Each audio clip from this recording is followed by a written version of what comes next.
Hello, and welcome to the Everyday Business Problems Podcast. I'm your host, Dave Crysler.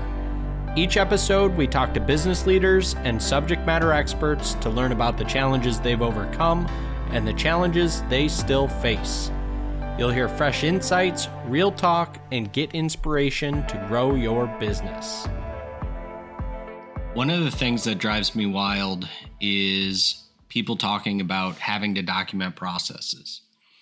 I think everybody knows the importance of documenting processes and capturing tribal knowledge. People talk about it relentlessly.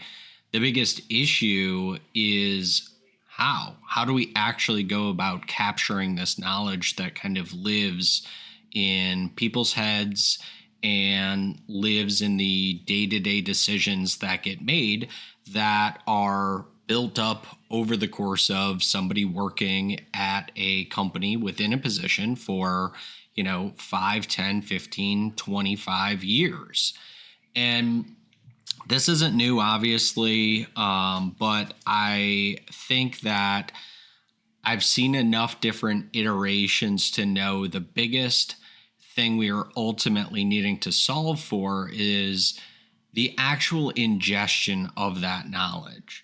Right? People push the narrative of document the process because they know that we need to be able to capture that. The challenge is, again, how exactly do we go about capturing it? So that's what I want to dive into today and walk through a couple of things that you'll be able to ultimately utilize to do this in a more concise way. I'll share with you a bit about the system that I built, but again, not from a gated perspective, more so to share how you can do this in your own system. You can do this manually, right? So it's not about, pitching something that I built or that, ultimately you can access. Even though it is free to use, it's more so about sharing the perspective of how do we go about doing this, the kind of gap that's been missing all of this time, why, when you close that gap, that this stuff actually becomes effective and you can utilize it to impact a variety of areas. So one of the latest kind of examples and stories I have of this, working with one of my clients, they're actually utilizing the operations workbench that we built. And one of the components is the company brain. So all about capturing this tribal knowledge, capturing and documenting your processes. And one of the scenarios that had come up was something that they actually had experienced for quite a few years. They knew this was an issue, never quite, knew exactly what was creating it and exactly how to solve for it. And so it's such a great example. They're in the laboratory space, and there was a scenario where they realized that their customers were calculating a benchmark for their products differently than they were calculating it. And so that's the gist of the scenario. And the tribal knowledge is the fact that somebody on the team kind of knew that there was this gap, and that ultimately every time this opportunity came up that, it kind of needed to be closed, but they didn't have a way to capture it. And then beyond capturing it, they didn't have a way to necessarily action it. And I think this was such a cool example because it became pretty, immediately clear that there was an opportunity to not only solve the root cause of the problem here, right, but to also utilize this knowledge that's now been captured to do other things like inform marketing, inform sales, and utilize this as an actual talk track to educate, their prospects and customers, to talk about this gap that actually exists more broadly within their specific industry. So now this is how you not just, action it internally in the sense of, solving for a root cause, but you can do, because you've captured this knowledge and it's readily available and accessible, you can actually utilize this to impact so many other areas of your business. So it's such a cool, such a cool thing when you start to figure out how to not just document SOPs, because again, the real gap there is the ingestion of the knowledge. It's not the SOP itself. People can write down individual steps, but still miss the context, miss the critical thought elements, miss the fact that there are single points of failure throughout that process. So capturing the knowledge itself, right, is the most critical part. It's that knowledge ingestion.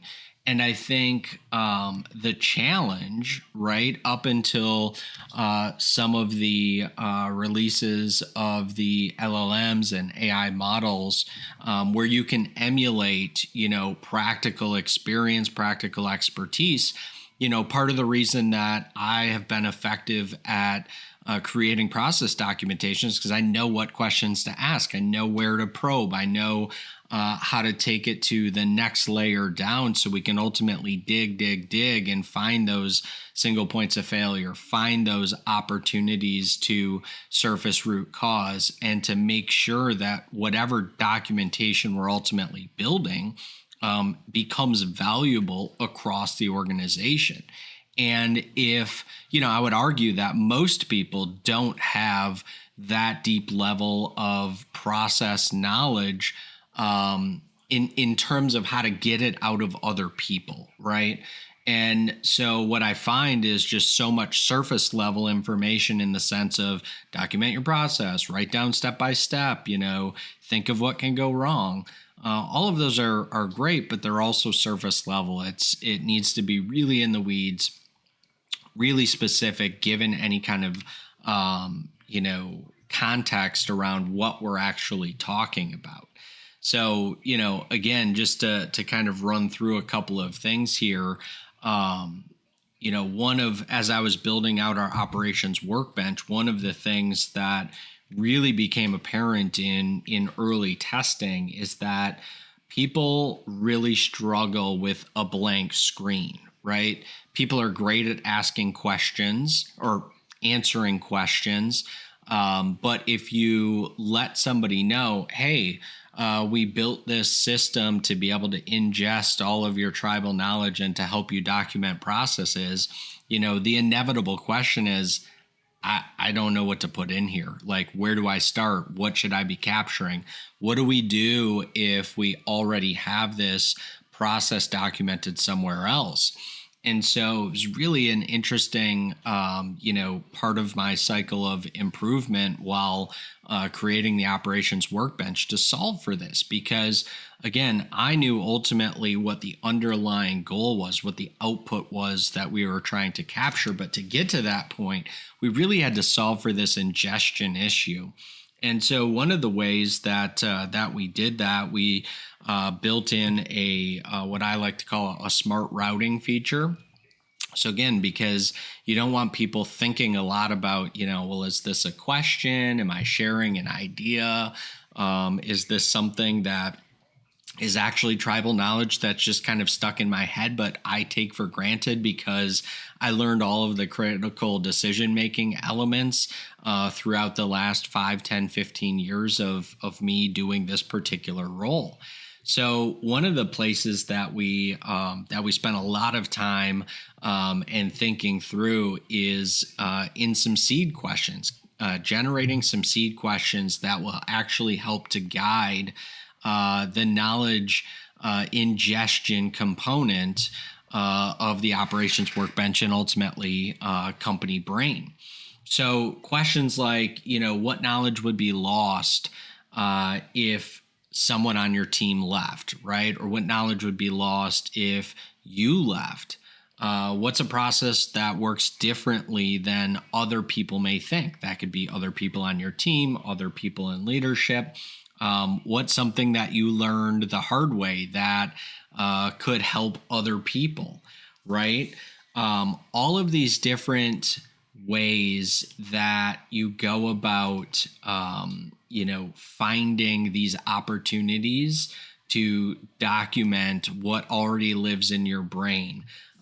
What's something that took, you a long time to learn that you take for granted. So starting with these seed questions and then letting the contributor input their answer and let the conversation be guided from there. And the reason, again, that just, writing down a SOP isn't necessarily going to capture not just the tribal knowledge, but ultimately be effective and useful in some sort of other way, as I mentioned earlier, is just the fact that people don't know what they don't know. So if you tell somebody to document an SOP, you're 9 times out of 10 going to just get a step-by-step guided view of what they know to be true.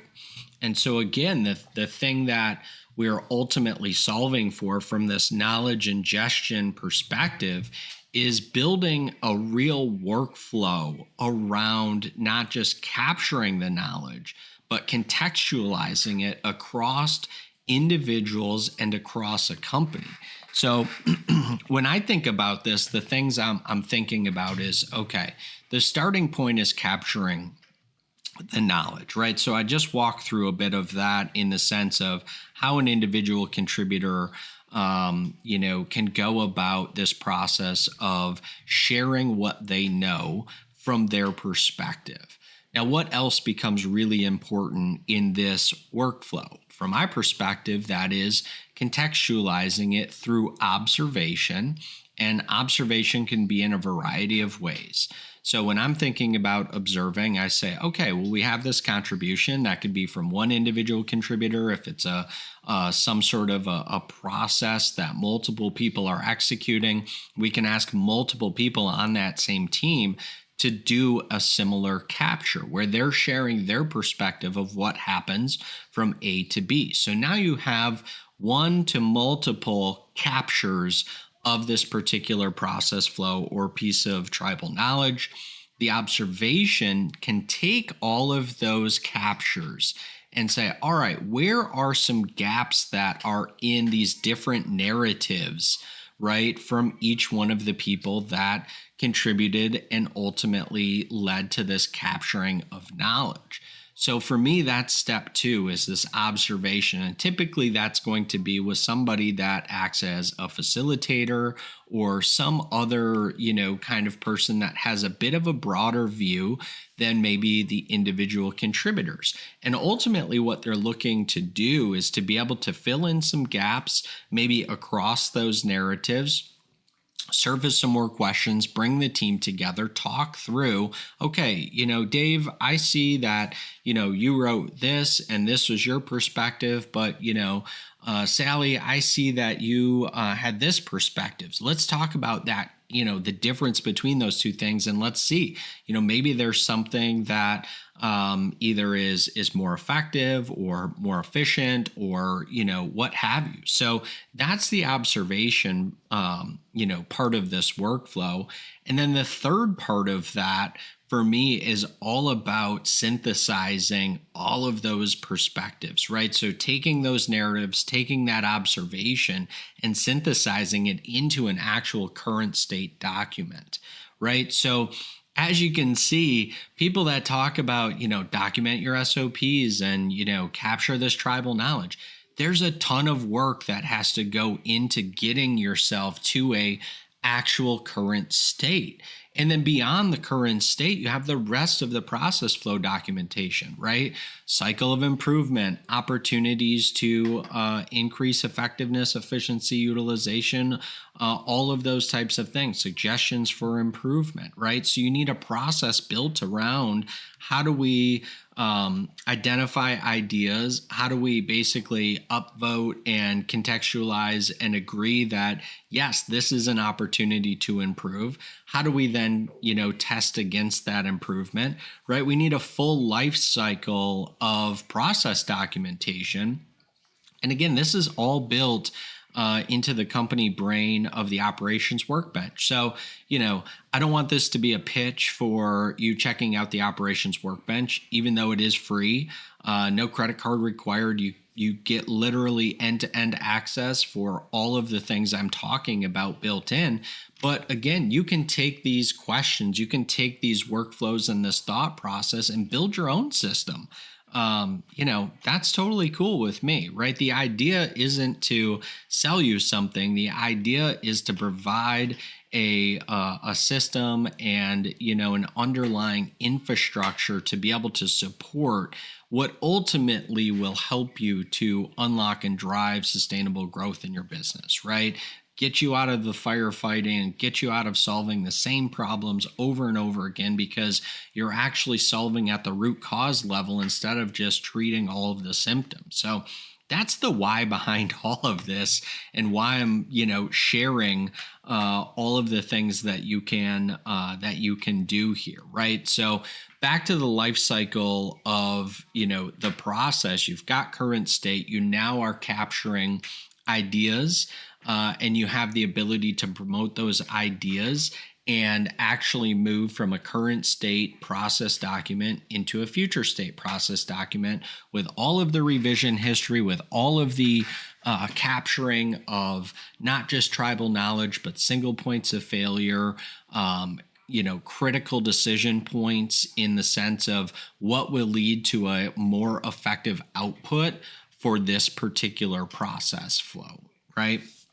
So that's the baseline for all of these different parts that I'm talking through with the operations workbench, and more specifically with the company brain element. So again, what do we do from here, right? This is always my favorite kind of part of the podcast, but what do I do come Monday morning?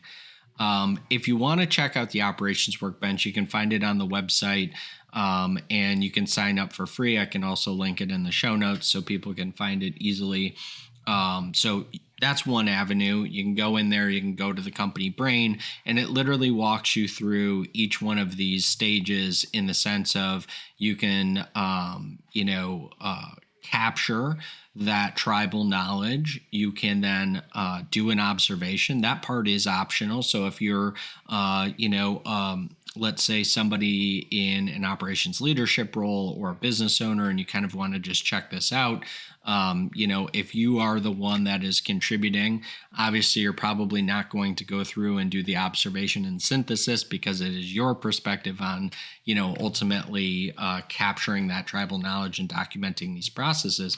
But as you expand this system to include your individual contributors and people that are actually across your organization, you're going to want to see each one of those steps in the workflow kind of go from inactive to active, right? That's the whole value behind capturing this knowledge, turning it into current state process documentation, all the way up through potential future state process documentation, right? So that's the baseline. Check out the operations workbench if you feel so inclined. But if you don't, and you're just looking for the takeaways, start by asking the appropriate questions that will be able to draw this tribal knowledge out of key members of your team.